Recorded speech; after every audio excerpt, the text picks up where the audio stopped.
Karma's a bitch. Queen of Karma.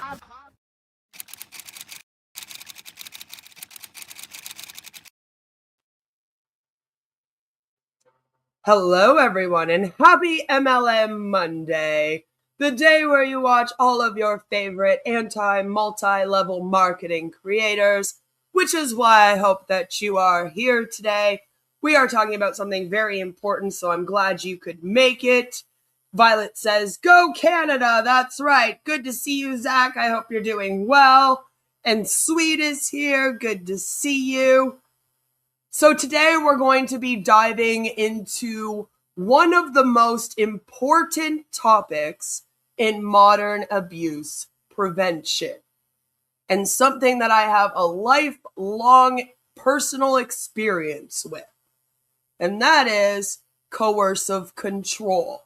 We're going to be talking about what it is, how it works psychologically, how it impacts victims and families, and how Canada's new legal framework is finally catching up to the reality survivors like myself have been living for decades. This isn't just about intimate partner violence. This is about patterns of domination that show up in cults, MLMs, high-control religious groups, self-styled gurus, coaching communities, and financial exploitation schemes. If you're an advocate, a survivor, or someone who wants to understand how coercive control shapes human behavior, then this is the live stream for you. So without further ado, let's get into it all right now. Disclaimer: I am not a lawyer, and this live stream is not legal advice. I am discussing Canadian laws as a Canadian who follows the laws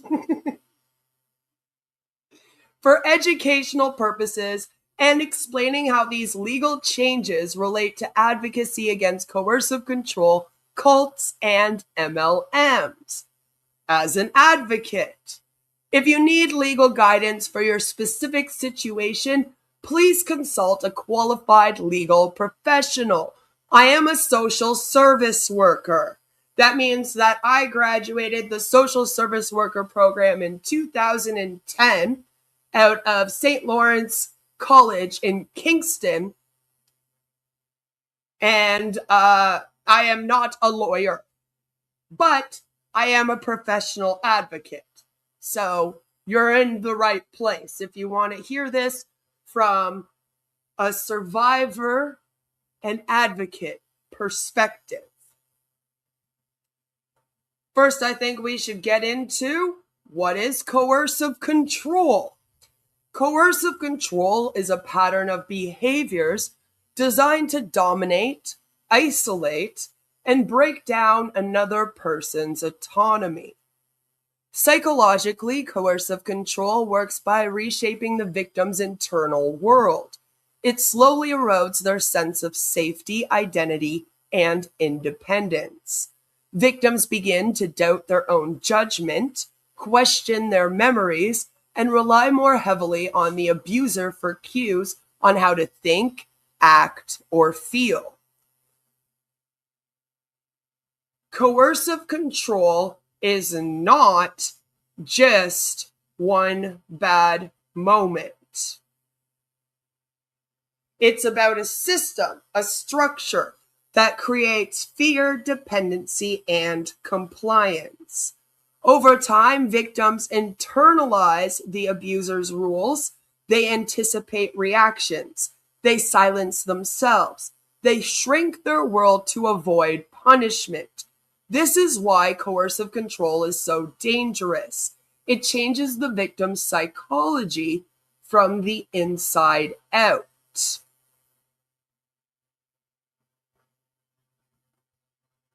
Oh, sorry. Accidentally pressed the button. Coercive control is one of the strongest predictors of future physical violence. But even when physical violence never occurs, coercive control is deeply damaging. Victims often develop chronic hypervigilance, anxiety and pain responses, dissociation, emotional numbing, learned helplessness, trauma bonding, identity confusion, difficulty making decisions, and fear of independence. These are not personality flaws, these are survival adaptations. And if you are someone like me that experienced this in early childhood for a very, very long time, your brain might even rewire itself, and you might end up with complex post-traumatic stress disorder like me. Because the brain learns to prioritize safety over autonomy. It learns to avoid conflict at all costs. It learns to read micro expressions, tone shifts, and subtle cues as potential danger. Understanding coercive control helps us intervene earlier before the pattern escalates into physical harm or lifelong trauma, because you don't want to end up like me, someone that suffers from lifelong CPTSD because of a life of coercive control growing up. So I want to take a moment and I would like to go over this article here out of Saskatchewan from CBC called Canadian Criminal Code Reforms Making Coercive Control, Sharing Sexual Deepfakes Crimes. So this is a really great thing that is happening here in Canada. It says, Brenda Ottenbrett has felt the harm caused by coercive control. It's why she's fought so hard to see it criminalized. Now she's cautiously optimistic about changes coming to the criminal code, even though there's a lot of work still to be done. I feel listened to, I feel validated, she said. They are making the changes. Now it's the follow-up.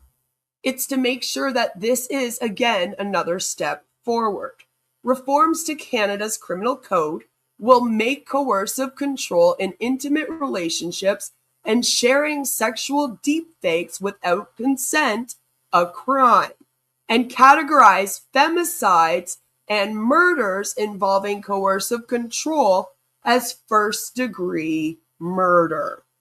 The changes are part of the Protecting Victims Act, or Bill C-16, which received royal assent on June 18, 2026.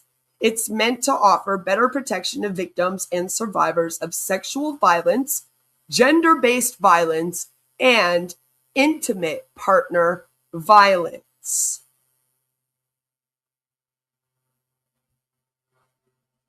What is coercive control? You might want to know because it's going to be a crime in Canada. What is coercive control? You might want to know because it's going to be a crime in Canada. That's because Bill C-16, or the Protecting Victims Act, has officially become law. It creates a new offense of coercive or controlling behavior toward an intimate partner, something survivors and advocates have long called for. It can be things like isolating the victim, cutting them off from social contacts, checking their phone, not allowing them to work, not allowing them to be in contact with family and friends. Can include physical violence or sexual violence and coercion, but not always. Economic abuse. And all of these things in conjunction can lead to a tremendous amount of harm. Brenda Ottenbreit says she has experienced coercive control. She says despite testifying about abuse in family court and getting a judgment in her favor, the judge did not describe her ex-husband's behavior as abusive in her decision. The person that is the victim of it loses their autonomy. But the most important thing, it's not normal conversation between a husband and a wife or a spouse and a partner. It is the taking away of autonomy of another person. It's the pattern behavior. But some are concerned that Bill C-16 could be used against survivors instead of protecting them. Unfortunately, police and prosecutors often misidentify the true perpetrator of harm, and that this extends to circumstances of coercive control. This is particularly true of women who fight back against their abusers. Coercive and controlling behavior will become a crime 2 years from now, coming into force in June 2028. That window is to give the justice system time to develop resources to train police, prosecutors, and judges on coercive control. But that's not the only change coming to Canada's criminal code. Most of the reforms will come into effect in mid-July. That includes making the distribution of non-consensual sexual deepfakes illegal, as well as threatening to distribute intimate images without consent. And it makes femicide and murders involving coercive control first-degree murder, the most serious homicide offense. You may never have a hand violently put on you before, but 80 to 90% of fatalities, it's not always physical before, but there is always coercive control. Yep, that's actually very true. But there's always coercive control. Very true. Saskatchewan has some of the highest per capita rates of family intimate partner violence and femicide among the Canadian provinces. The newly passed Bill C-16 aims in part to prevent femicide by criminalizing coercive control, a behavior that the Saskatchewan Domestic Violence Death Review identifies as a frequent precursor to domestic homicide. It's true. It could really help here. You may never have a hand violently put on you before, but 80 to 90% of fatalities, it's not always physical before, but there is always coercive control. C-16 also elevates murders involving coercive control to the status of first-degree murder. Some experts have expressed concern that this legal shift may not effectively decrease domestic homicide numbers. But I do think that in the long run, it will, though. Like, I do. So, Pate said research shows most cases of intimate partner violence go unreported, and those that did report felt the onus was on them to keep themselves safe after reporting. And that's why we need more resources, right? Most of the reforms from Bill C-16 will come into force on July 18th, 2026, but the provisions on coercive control won't come into force until no later than June 2028 to allow for training of police, prosecutors, and judges, which we definitely need, right? If we don't have the proper education, it can be used against us, Ottenbrett said. Crystal Giesbrecht, Director of Research at the Provincial Association of Transition Houses and Services of Saskatchewan, has also long been advocating for coercive control to be a criminal offense, including testifying to a Senate committee on Bill C-16. She said our legal system currently deals with intimate partner violence as individual incidents of physical or sexual violence, rather than a cumulative pattern of harm, which that's what we want. And that also helps in terms of us stopping cults, right? Bill C-16 changes that. She and other advocates say patterns of coercive and controlling behavior are at the core of intimate partner violence. It's very often things that on their own would seem quite small or inconsequential, but that's the insidious nature of coercive control. It's a pattern of behavior that adds up to be very harmful. It can be things like isolating the victim, cutting them off from social contacts, checking their phone, not allowing them to work, not allowing them to be in contact with family and friends. It can include physical violence, sexual violence, and coercion, but not always. Economic abuse is very common. And we see that a lot in scams and MLMs as well. The scam compounds, they use coercive control. Ottenbrett said that the education element for police and the courts is crucial. Right? It's the people that are actually enforcing the laws that need to understand it now, she said.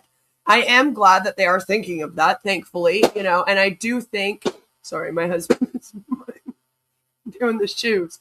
I do think that it's good that we're going to be training them, that we're going to ensure that we have proper resources. That's exactly what we need to be doing. I wish it was sooner, but I understand, at least we're putting the time and energy into that. At the third reading on June 18th, Pate quoted law professor Emma Cunliffe saying, "Unfortunately, police and prosecutors often misidentify the true perpetrator of harm, and that this extends to circumstances of coercive control." Pate said that this is particularly true for women who fight back against their abusers, especially racialized Black and Indigenous survivors, who tend to be criminalized themselves or identified as the aggressor. Advocates point to a common abuser tactic called DARVO, deny, attack, reverse, victim, and offender, as a key reason for concern. And so we need to train the police how to spot that when they show up to a domestic violence call, right? Perpetrators use DARVO to cast themselves as victims. Some experts warn that without training on this common pattern, the law could silence those it was meant to protect. And that's what I just said. Me. While Bill C-16 marks a major legal shift, advocates like Ottenbrett emphasize that there's more work ahead. Tons. This is just the start, right? I really wish Canada-wide every level of government would declare intimate partner violence an epidemic so that we actually understood what it was. This is a society change that needs to happen, she said. And yes, I really could not agree more with that. All of these are linked down in the description below. So if you want to read them all for yourself, you can. So, let's just summarize this quickly. Canada is introducing a new criminal offense for coercive control. This is a major shift in how the justice system understands abuse. Historically, the law focused on physical harm, bruises, injuries, visible evidence. But survivors have always known that the psychological abuse begins long before any physical violence. Coercive control law recognize patterns, intent, impact, fear, domination, isolation, dependency, and psychological harm. This aligns Canada with countries like the UK, Ireland, and Australia, where coercive control laws have already helped protect victims and hold abusers accountable. So we have proof elsewhere that this works. This is a good first step. It also gives advocates a legal vocabulary to describe what survivors have been experiencing for decades. So it's not just going to be us sitting here saying, please recognize coercive control as abuse. They are going to be doing this. Yeah, I can see this being implemented over here too. I hope so. I hope it is everywhere. And at the end of this, we're going to talk about where the USA stands with this.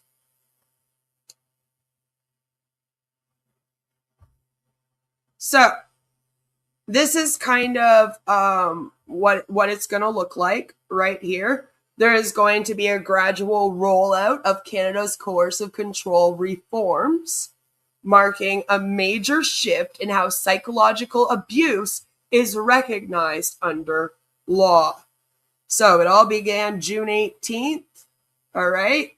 Most reforms became active July 18th, but the actual coercive control offense is going to be active no later than June 2028.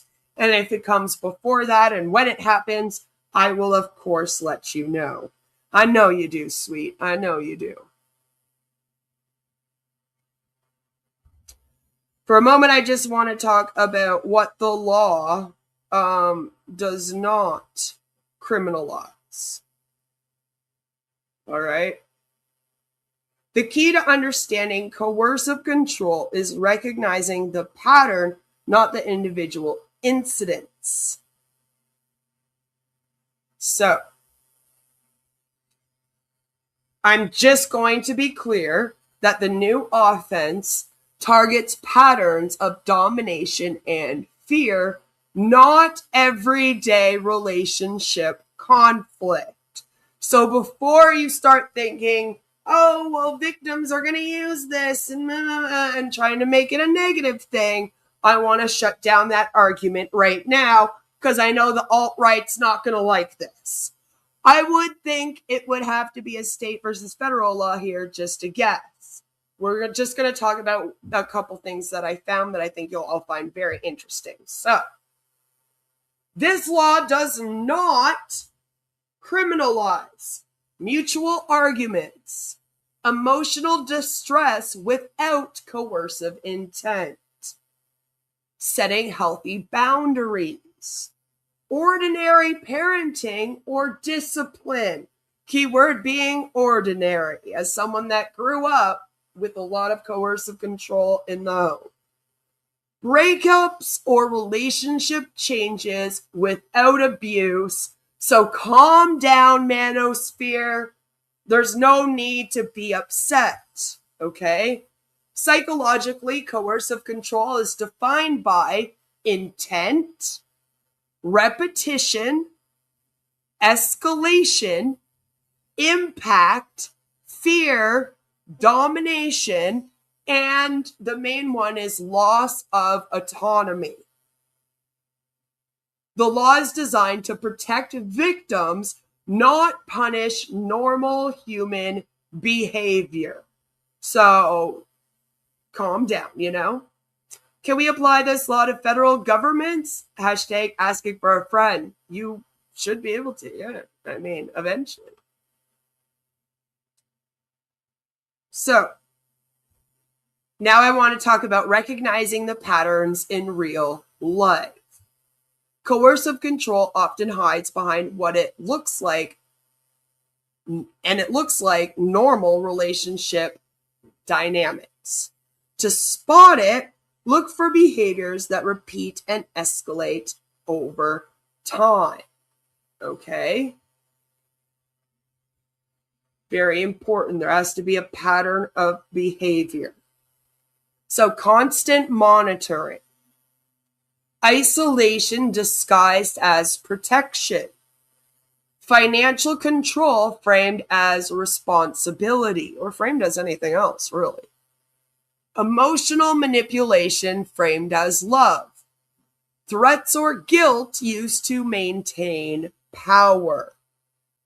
Psychologically, abusers use these tactics to create dependency, confusion, and fear.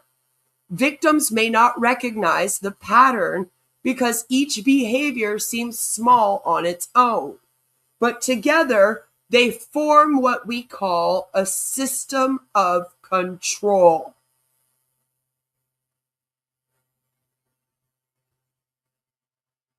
Coercive control leaves invisible scars that ripple through families and communities. Okay, I had to go no contact with my family in order to break the cycle when I became a parent. Like the manosphere can deal with real relationships, they can't even deal with themselves. That's right. I prefer the manosphere to the manosphere. I like that. Good for you. So, victims may experience chronic anxiety, depression, trauma responses, loss of independence, difficulty trusting others, fear of making decisions, identity confusion, long-term emotional dysregulation, and I'm going to bring it up again, you could end up, like me, with CPTSD. Children often internalize fear or learn unhealthy relationship dynamics. They may mimic the abuser's behavior or adopt the victim's coping strategies. Social isolation and financial instability make it harder to escape. Rebuilding safety, identity, and autonomy can take years, but recovery is absolutely possible, and I would like to consider myself a good example of that. You can break the cycle of control, the cycle of abuse. You can break it. That's right. Healing begins with awareness, support, and accountability. Key steps toward freedom include recognizing coercive patterns early, reaching out to trusted friends or professionals, documenting behaviors safely, accessing community and legal resources, rebuilding autonomy through education and therapy. And I do healing after coercive control Wednesday, almost every Wednesday on my community tab. I'm enjoying the summer a little bit right now, but we'll get back into it every Wednesday come September. And they're just exercises that you can do. And I try to educate as much as I can about it. And it should help you heal along with the help of therapy. And then, like I said, reach out to a lawyer if you need any legal advice. Psychologically, breaking the cycle requires rebuilding self-trust, reconnecting with supportive people, which is why we have advocates out here speaking out about this and building communities of support. Learning how to recognize healthy boundaries and learning how to, really put your foot down when it comes to having them. Developing emotional regulation skills and reclaiming your personal identity. With support, survivors can reclaim their lives. I promise. I promise you that you can. So, linked down below, I have included the Protecting Victims Act, legislation to protect victims and keep kids safe from predators. That is all in one law. Okay? Just saying. As you can see, they're saying that on June 18th, there are going to be significant reforms to Canada's criminal code. So, here it is. Coercive control. In the previous law, there was no specific offense prohibiting coercive control in the criminal code. In the new law, we are going to create a new offense to prohibit engaging in a pattern of coercive or controlling conduct toward an intimate partner. We've also made laws to make femicides actually first degree. We've made laws to expand the offense prohibiting the non-consensual distribution of intimate images, which also includes AI images as well. And we even amended the criminal harassment offense, and that could help us in terms of when we're dealing with cults, MLMs, fair gaming. Okay? Fair gaming when the victim leaves and the perpetrator harasses. So that's also good news. There is also a maximum, they're increasing the maximum penalty for sexual assault. And they are adding an aggravated factor to the extortion offense for sexual extortion as well. All great things. And then there's a whole section on keep our kids safe from predators, where we're also going to be switching those laws and making all of that a lot harder for people to get away with that. There is also going to be the Canadian Victims Bill of Rights. They're going to be changing that as well so that we get some additional victims' rights. And also right to information and right to protection. So all of this is linked down below if you want to come and read the actual law. I'm not going to sit here and read it to you because you'll be bored as hell, but it is linked. It is really good news. I'm very excited about it. It should really help us in our fight against religious cults and MLMs, domestic violence, protect children better from predators and these creeps in like the 764 cult. You know what I mean? Like, it's just good all around for everything that we are trying to do here on my channel, speak out about. This is all just really, really good news. I'm also going to be working on an article like I have been, but I'm going to be putting up an article on deheck.com talking about all of this. I'm sorry I'm a little late to the party. I wanted to make sure I understood everything and what it all meant before I came here to present it to all of you today, right? Because I think it's really important for us to speak about this. It's good news, and you know, hopefully other places will see Canada doing this and they'll be like, yay, you know? So there's that. I want to say that, again, coercive control is not limited to intimate partner relationships. The same psychological pattern shows up in cults, commercial cults like MLMs, high control religious groups like Scientology, self-styled gurus like Shiva, who is in Canada, coaching communities, spiritual influencers, and financial manipulation schemes. These groups rely on isolation, surveillance, love bombing, financial dependency, punishment and reward cycles, which is crazy. I keep seeing that even here on YouTube. Fear disguised as accountability. Language engineered to keep people compliant. For years, us advocates have been saying these groups are dangerous long before physical harm occurs.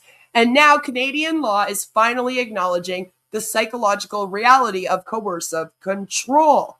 This shift gives us advocates, again, a stronger language, clear definitions. It gives us legal recognition of psychological abuse. It will give us a framework to explain harm and educate better. This is validation for all survivors. You're not crazy. Okay? Mind control, brainwashing, that type of manipulation, it's all coercive control. It exists. I promise you're not crazy. And this will give us a path to push for future expansion of the law, which allows us to protect Canadians better. So this is a turning point for us Canadian advocates. Make sure you spread the word to everyone you know in Canada. This means that our work is no longer just commentary. It's part of a national conversation about coercive control, systemic abuse, and the need for stronger protections. And that's amazing! So, now let's take a moment and talk about the United States of America, because a lot of my viewers are in the US, and I want to discuss that for a moment. I was looking into the laws there because if we can also change those laws, then surely we will be able to shut these cults down for good. You know? Beer disguised as accountability. I wish. That would be better than what it really was. It all mirrors, that's right. Hello, Crypto G. Good to see you. It is indeed USA! USA! So, let me talk about how coercive control is expanding domestic abuse laws in several U.S. states as well. So if you're in the U.S. and you're like, that's great, Queen. Thank you for telling me all about Canada, you Canuckian. Don't worry, I got you, boo. I got you. This also is big changes that are happening in the USA. So, on April 27th, 2024, 30-year-old Micah Miller called 911 to report that she was going to take her own life. Trigger warning, obviously, if you didn't get that from the title and the subject, Anyway, later that day, she was found dead of a gunshot wound in a state park. Her death ruled a suicide. She had recently filed for legal separation from her husband, John Paul Miller, a South Carolina pastor. And soon allegations surfaced that he had abused her. Mika was a victim of coercive control, said her family. It's a term that describes non-physical tactics abusers use to dominate and trap their partners, including financial manipulation, isolation, and surveillance.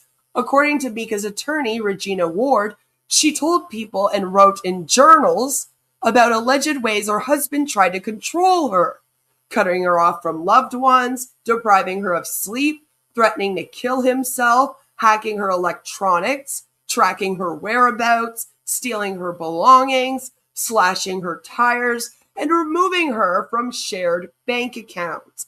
All known tactics of coercive control. John Paul has denied abusing Mika, and his lawyer has called the allegations unfounded rumors and false accusations. Mika's case became national news, and a South Carolina lawmaker filed a bill this April that would make it a felony to engage in coercive control. Mika's family believes these laws could have saved her life. Police revealed that in the months before she died, she had spoken to police numerous times about someone damaging her car and mechanics finding multiple tracking devices placed on it. This is the fourth time a version of this legislation has been considered in South Carolina, and it's part of a larger movement that's sweeping the country. Since 2020, more than half a dozen states have passed coercive control laws, and bills are pending in several other states, including Maine, Kentucky, and New York. Almost all of the new state laws add coercive control to domestic violence definitions in civil or family courts, compelling judges to consider these patterns when making decisions about child custody or protective orders, which can result in an arrest if violated. The only state to directly criminalize it so far is Hawaii, where in 2021, lawmakers made coercive control a petty misdemeanor as part of a 5-year pilot program. State lawmakers in Washington tried and failed to make it a gross misdemeanor, and a bill to make it a felony is pending in New York. Proponents say these changes are crucial because they remedy gaps in the current domestic violence legal framework, allowing for judicial interventions when physical violence is minor or not happening at all. So it is time that we start recognizing emotional and mental abuse as abuse. That's what's really happening here. Experts say physical violence is just one of the ways that dominance is maintained in intimate partner relationships, while coercive control, a known risk factor for abuse that can escalate to assault and even murder, is often thought of as less dangerous or damaging. But that is not the case, said Joan Mayer, director of the National Family Violence Law Center at the George Washington University Law School. Mayer said that coercive control is often more dangerous and pervasive than physical violence. There's a feeling of ownership over the victim, she said. It's the if I can't have you, nobody can kind of attitude. whereas violence per se isn't always necessarily that. In a study reviewing relationship dynamics that precedented hundreds of murders of abused women from 11 American cities, researchers found that when women tried to leave relationships, which heightens the risk of homicide, it was highly controlling male partners who presented the most danger in those situations. In another study that examined the progression of relationships behind 25 homicides of women by male partners, researchers found that controlling behavior was present in every single one. Every single one. I remember this case well. Good. And while physical abuse is highly correlated with intimate partner homicide, it's not present in every case. It's estimated that from 67% to 80% of murders committed by current or former partners involve physical abuse of a woman by a man. Mayer said she and others have struggled in vain for decades to get judges to understand the importance of non-physical abuse patterns when assessing their cases, but that the legal system remains focused on specific incidents of violence. So they will charge with physical abuse. They'll be like, oh, that's an assault, a rape. They can charge that. But tracking your phone and stuff, you're lucky if you get a harassment charge, you know? That's part of the problem here. Efforts to change this got a boost in 2022 when the National Council of Juvenile and Family Court Judges, an association of specialized legal professionals, added coercive control to the model legislation it promotes for state lawmakers to adopt. Mayer was involved in revisiting the model code, stating that protecting victims from potential misuse of the law was a major focus. Meanwhile, efforts to criminalize coercive control has less support among advocates. That's a dicier question, she said. Indeed, advocates for domestic violence victims are concerned that coercive control laws will end up hurting the people they are trying to help. They say the legal definitions are vague, potentially leaving the law open to manipulation by abusers. And that's why we really need good education and training here. Christine Lizdas, a legal director for the Battered Women's Justice Project, notes in a policy brief that taking money, breaking things, or reading a partner's private messages could be interpreted as coercive control under some state statutes, for example. But those same actions could also be taken by someone who is strategizing an escape, the report warns. Even in cases of physical violence, judges often misinterpret a victim's defensive actions as mutual violence. And attempting to codify coercive control could make these cases even more difficult. I'm hoping that by actually defining it better, that it will help more, especially if we give the proper training. The movement to expand definitions of domestic violence has gained momentum internationally. The United Kingdom, Ireland, and parts of Australia have all enacted laws to make coercive control a criminal offense, and a similar bill was pending in Canada last year. Woohoo, here we are! Andrew Tate! Told you this would have to do with MLMs. It always goes back to Andrew Tate. Goliath Ventures. A social media influencer accused of sexual violence and coercive control will be tried in a first-of-its-kind civil case in Britain to decide whether his alleged use of these tactics would represent the intentional infliction of harm. But courts in America haven't been as open to the concept. Just this spring, the judge in the criminal trial against Sean Diddy Combs did not allow the prosecution's domestic violence expert to discuss coercive control. Despite the changing landscape and disagreement between advocates, information about the potential impact of these new laws is limited. In Hawaii, prosecutors filed 736 petty misdemeanor domestic violence cases from July 2021, when the law took effect, to June 2023. according to a spokesperson for the Hawaii State Judiciary. But it's not clear how many of those were specifically coercive control cases. In family courts, judges in states where the laws changed have started issuing decisions that take coercive control into account. In a 2023 California case, a judge granted a mother full custody of her child and a permanent restraining order against her ex-husband, who had written hundreds of pages of rules for her to follow. That's right, expecting people to follow specific rules is coercive control. It was one of the first cases nationwide where coercive control alone was the basis for a finding of domestic violence. And in another 2023 case out of Washington, a woman trying to get a divorce requested a temporary protection order against her husband, who owned multiple guns.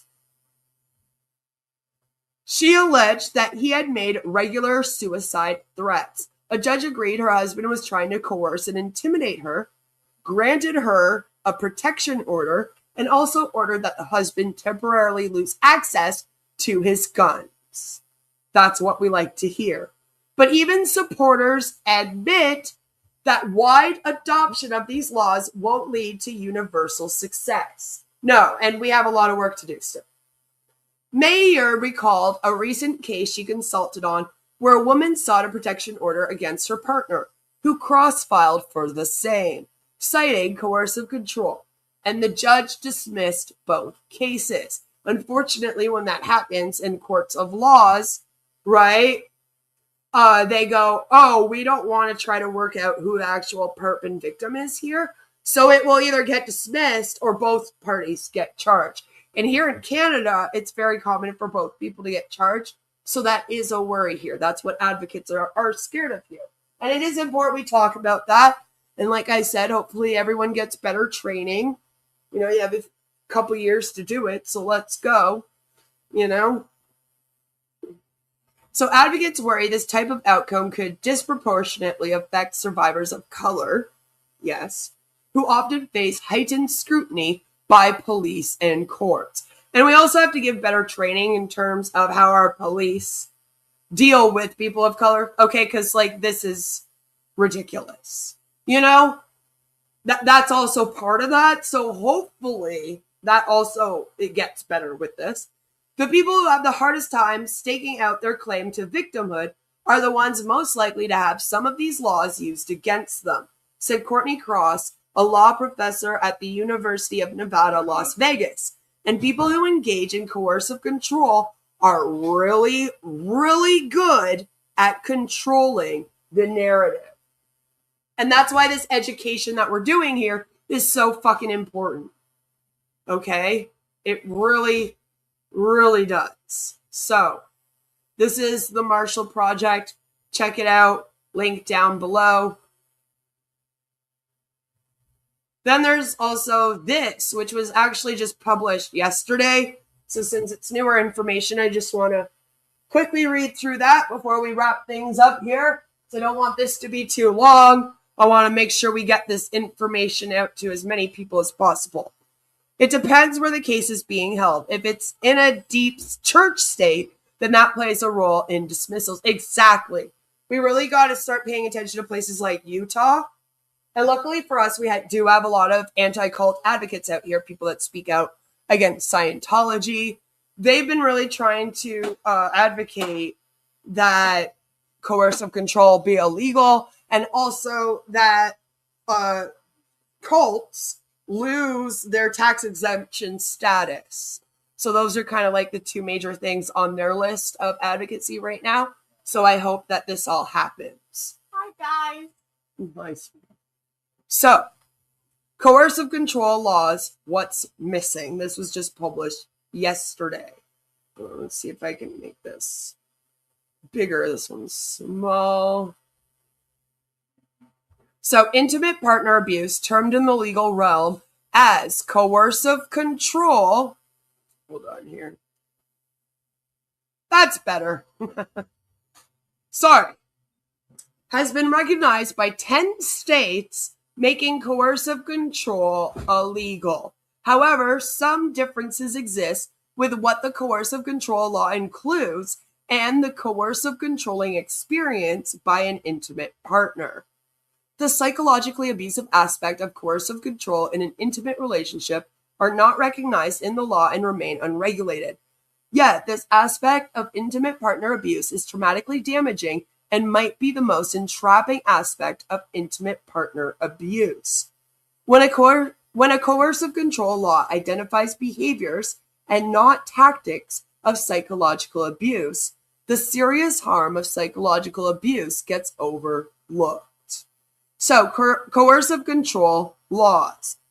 Coercive control laws identified by Women's Law 2025 include behaviors such as isolating someone from family, friends, or support networks, controlling finances, profitable resources, or access to work opportunities, or opportunities if you're in an MLM, monitoring daily activities, behaviors, or electronic communications, depriving someone of basic needs, sleep, or medical attention, threats of harm to children, relatives, or pets. Even the pets are protected. These are serious and harmful behaviors intended to dominate and control that grossly undermines a partner's autonomy. They are also behaviors that are recognizable and measurable, perhaps more likely for someone to reveal evidence that coercive control exists in the relationship. This is tremendous progress in protecting those enduring this aspect of coercive abuse. Alrighty? Psychological harm. Psychological abuse of intimate partner undermines one's freedom in a very different way than recognized in the new laws of coercive control. Psychological abuse harms with hidden injuries that are not easily seen. Coercive tactics of control impact one's life dramatically because they target a person's thoughts, feelings, and perception, how they see things, a sense of self, view of the relationship, and connection with the surrounding world. Often these subtle and difficult to identify tactics are not readily seen by the recipient unless they know what they are. Working with survivors of controlling partners in recovery, I hear over and over two profound losses that are endured: loss of trust in their own perception and judgment, and more encompassing, a loss of self.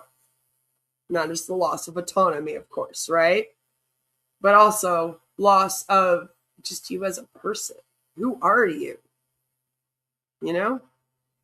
Many women who are mothers painfully identify from this transformed place that they are not the mother they want to be. At the outset of recovery, the survivor doesn't know how this harm occurred, but they do sense a deep sadness and grief of what they lost along the way. Recognizing coercive tactics of psychological abuse for recovery. The gradual undermining by a coercive partner of a survivor's well-being by degradation, gaslighting, blaming, etc., creates a damaging entrapment. The best protection for oneself is trauma recovery. The first step to dismantle the entrapment is identifying the coercive tactics embedded in the partner's behaviors. Also, seeing how each coercive tactic holds an intended psychological impact in the service of overpowering the victim. As survivors unpack their abusive experience, they are dismantling their entrapment and can begin to see their coercive partner realistically for who they actually are and what you're actually going through, not who you wish them to be. This process of recovery is reconnecting with a sense of self, feeling whole again, and gaining confidence in trusting their own perception. When this is accomplished, and often only then, survivors are able to determine what they need to do going forward. And so That is what is going on with the United States and their laws. I guess as of right now, it is illegal in 10 of the states. And hopefully, it'll become illegal in the other 40. I am going to, of course, keep an eye on this, and I will let you know how this all goes in future, and if there's anything added. Of course, hopefully this comes into effect. I say that, but then at the same time, I'm like, but I also want to make sure that everyone gets proper training, you know? But as advocates, it's just really important that we ensure that we educate ourselves on coercive control, on all the manipulation tactics, and we research how to help better, you know? Survivor-based advocacy is the best advocacy, right? Because I have lived through it. I lived through 17 years of coercive control before I left my parents' house. And then I was in an abusive relationship for 7 years as an adult. And it wasn't physically abusive to the end. The first 6 years were just coercive control. And so there's a certain understanding that us survivors have that you cannot get just from reading a textbook. And so that is why survivor-based advocacy is so important here. And if you are a survivor and you feel like you yourself are ready to start speaking out, then hit me up and I can give you some really great advice on how to start doing that. I also did a community tab post on my community tab the other day that will also give you some really great resources for how to speak out about abuse. So you can check that out as well. And again, links are all in the description. Violet said it's so nice to hear some good news for a change. That's right. Hopefully things all start getting better. But that is it for me today. Like I said, I really wanted to keep this really short, sweet, to the point. But it's all good news. I can't wait for this to come into effect. And hopefully, I really can't wait to stop these cults here. Anything that makes it easier for us to speak out about these cults and stop them, I am all for. I am like, let's fucking go. Let's do it. So thank you, everyone. Happy MLM Monday. This will help you be a better anti-MLM advocate as well, if you are someone that speaks out. And I hope that you all have a fabulous rest of your day. Make sure that you go and check out the other anti-MLM advocates out here that make content. And I will see you all very, very soon with another one. I love all your faces. Okay, bye.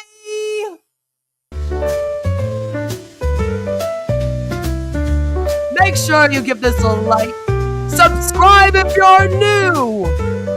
Think of joining our members. Share it out to let all of the other Canadian advocates know. And we'll see you all really soon with another one. Happy MLM Monday!